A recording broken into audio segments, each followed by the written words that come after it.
Welcome back inside the Covelli Sports Complex. Bottom of inning number 1 here in game number 1 between Youngstown State and Green Bay. Sarah Fessler leading off for the Penguins. Ava Schill getting the start in the circle today for Green Bay. Her first pitch is high.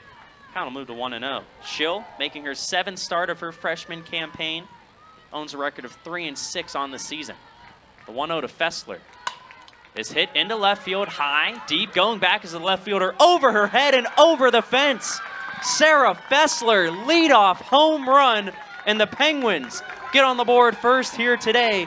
Fessler, her 4th home run of the season. You talk about a pitcher getting in front of the count. How about a batter getting in front of the first pitch and taking it yard?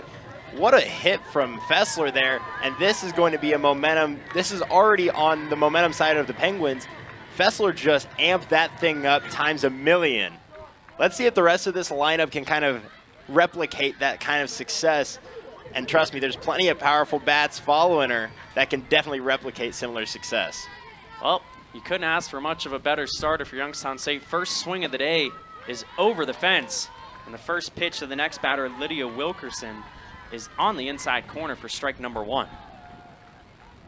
So that's a good comeback pitch for Schill after getting that home run. You get a strike in the zone, settle down a little bit. The 0-1 is high. Wilkerson stays off the pitch.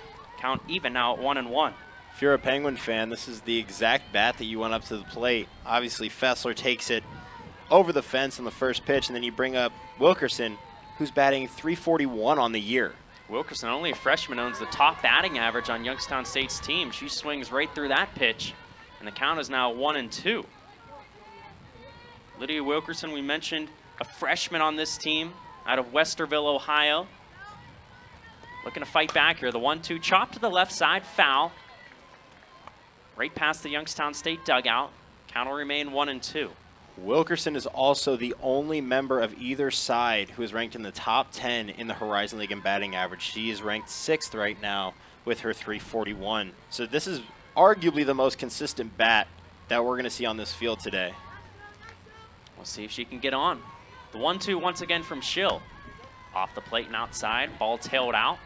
Counts even out 2-2 after this at-bat for the Penguins. Will meet the starters in the field for Green Bay here today. Talked about Schill, Samantha Salone behind the plate, very experienced catcher for Green Bay. 2-2, chopped and off of the right hip of Wilkerson in the box. She'll step out, get the hand in the dirt, rub it off a little bit. Softball players are tough, Taryn. They are. There's never any doubt that to be a softball player, it takes a little bit of heart and a little bit of guts.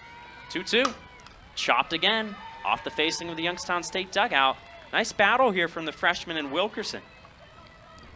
And on the other end, if you're Ava Schill in the circle, you're just trying to get that first out, get some momentum back on your side. If you're just now tuning in, Sarah Fessler, leadoff home run for Youngstown State here in the bottom of the first inning. 2-2 once again is hit into center field. That'll get down for a base hit.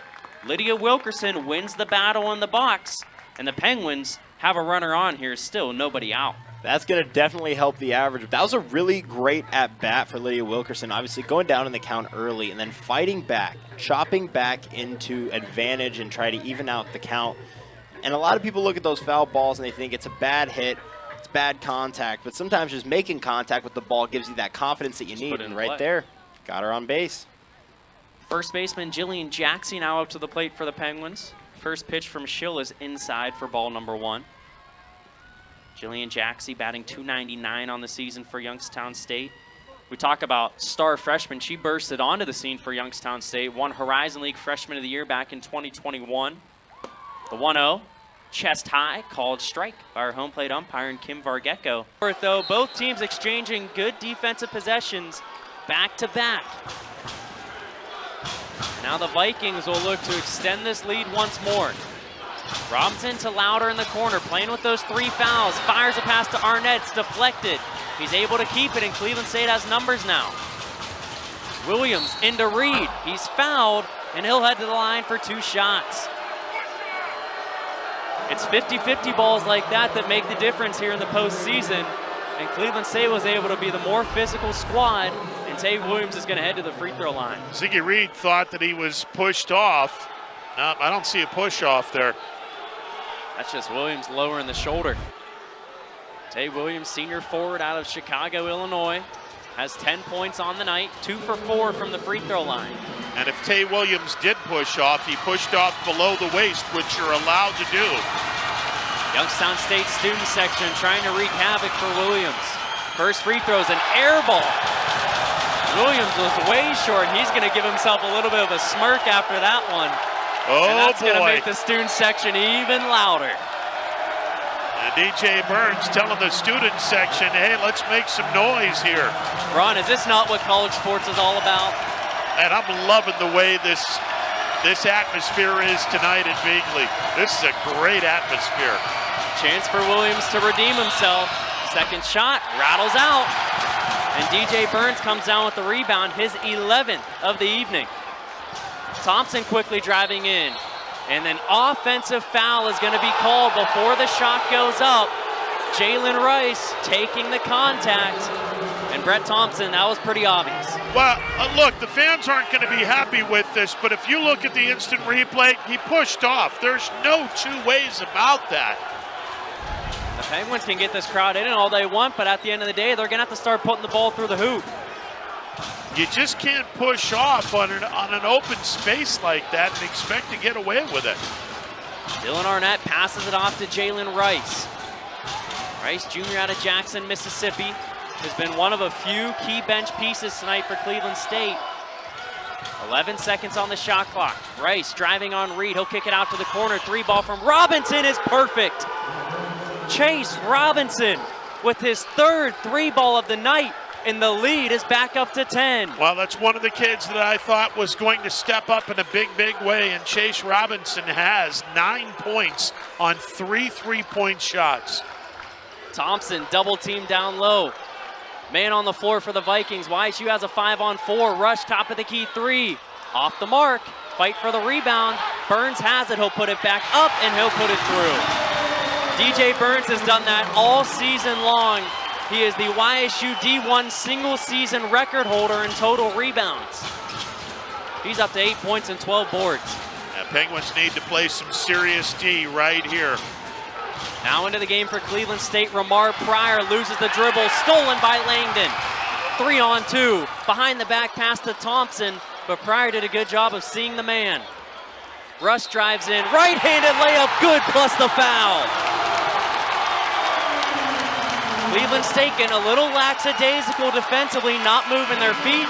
They throw the arm out and Rush takes advantage. Well, Brandon Rush has an explosive first step. Watch this. I mean, he just tore to the basket, the sea parted, and Brandon Rush was able to get contact, get the hoop, get the arm. Ramar Pryor, who had just checked into the game, had the turnover, then the foul, and Coach Danielle Robinson quickly goes to the bench and he points for Crowder to come back into the game. So the Penguins do have first possession, another draw control for YSU, and they're going to look to continue this momentum they had towards the end of the first quarter. A good move. And a foul's called on Central Michigan. That's going to give Emma Hoffman a free position opportunity.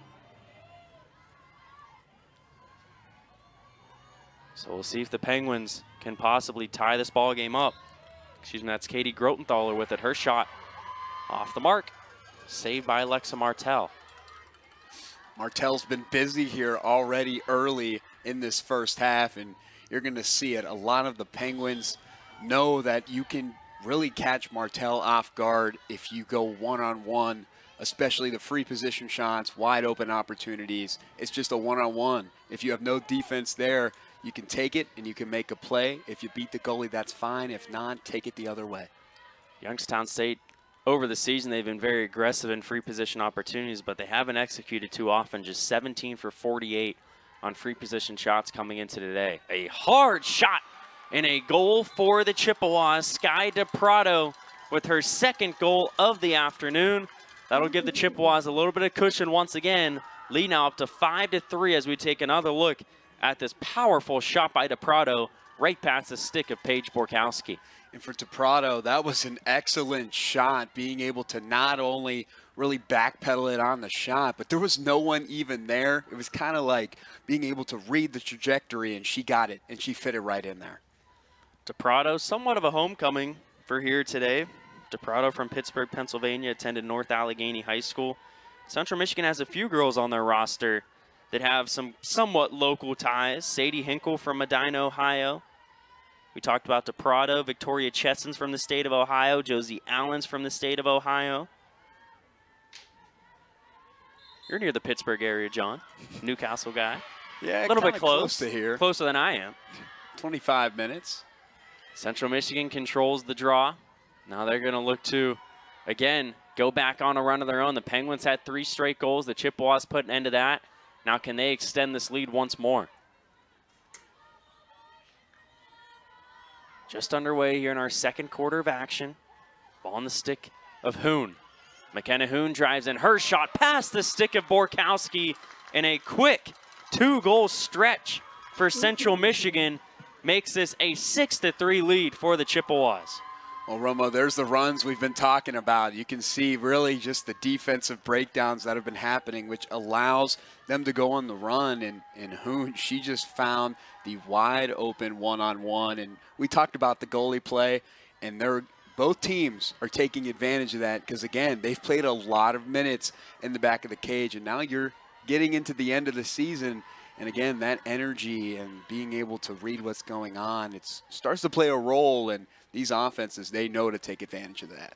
Third straight game with a goal for McKenna Hoon. She had 1 goal against Detroit Mercy, 1 against Marquette, and now 1 against Youngstown State. Her 6th goal of the season. And another draw control for the Chippewas. They're going to look to pin the Penguins once again. Sandy Edwards has it. You know, we talked about it earlier. The draw controls are so important. Another draw control, another possession, and another goal for Central Michigan.